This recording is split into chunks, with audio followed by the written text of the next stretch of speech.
A report released by the Commissioner of the Correctional Service of Canada says the decision to transfer serial killer Paul Bernardo to a medium security prison was, quote, sound. This inmate was assessed as moderate on institutional adjustment. So this move has triggered strong reaction across the country. We know that. But Correctional Services says he will stay where he is. For a closer look at the fallout of this move, CTV's chief political correspondent, Vashi Kapelos, is joining us from Ottawa. Good morning. Good morning, Lindsey. So how did the CSC reach this conclusion? Well, they essentially tasked, once the decision became public and the blowback was kind of made evident, they had tasked a three-member panel.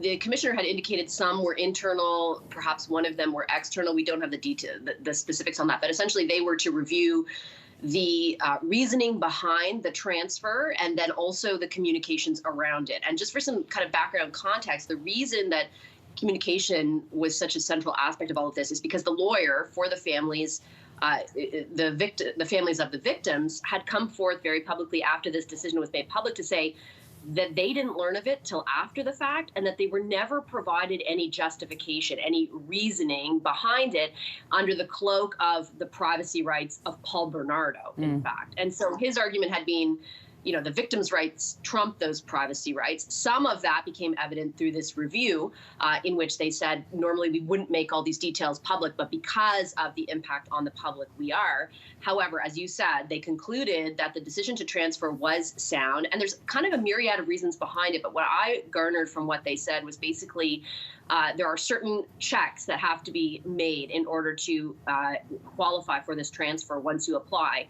Paul Bernardo, in many instances, had been denied that.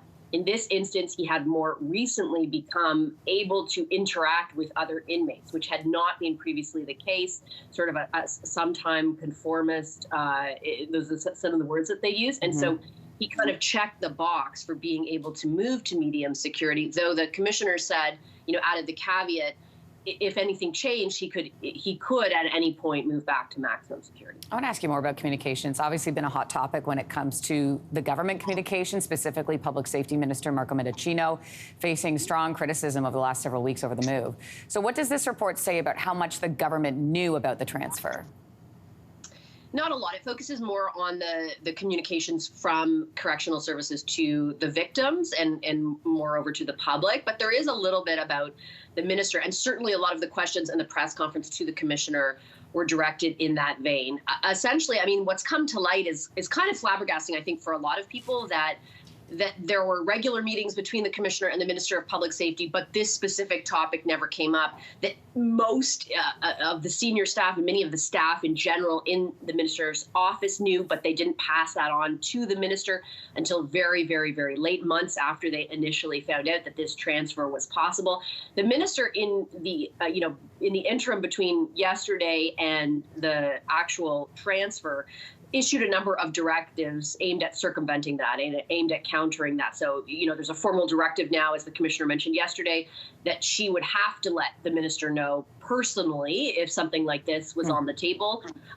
But I think the damage, you know, in the court of public opinion has largely been done. And there's a huge speculation right now that next week there'll be a cabinet shuffle, and the impetus for that shuffle largely will be Minister Medicino's handling of this story. I want to lastly ask you, Vashi, about the CSC saying this decision was based on the pursuit of, quote, rehabilitation of offenders. When I hear rehabilitation and I hear Paul Bernardo's name in the same sentence, I don't understand what that's supposed to mean. What does his future look like?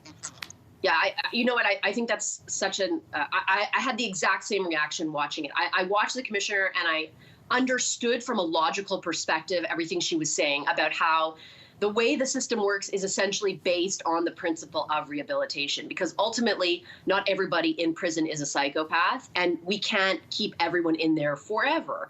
And so the idea that you want to rehabilitate them, A, so that they can reintegrate into society when their sentence is up, but B, so that they can function and that the system can manage itself within prison.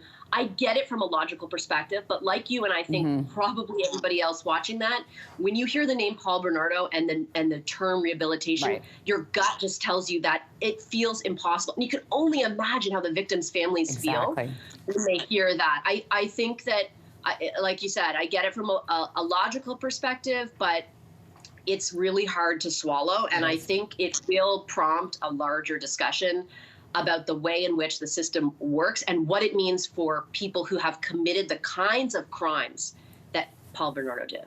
Vashi Kapelos, always good to have your thoughts. Thank you. No problem. All right, now. Hey, thanks for watching. If you liked this, be sure to subscribe here, or you can check out more Your Morning videos right here.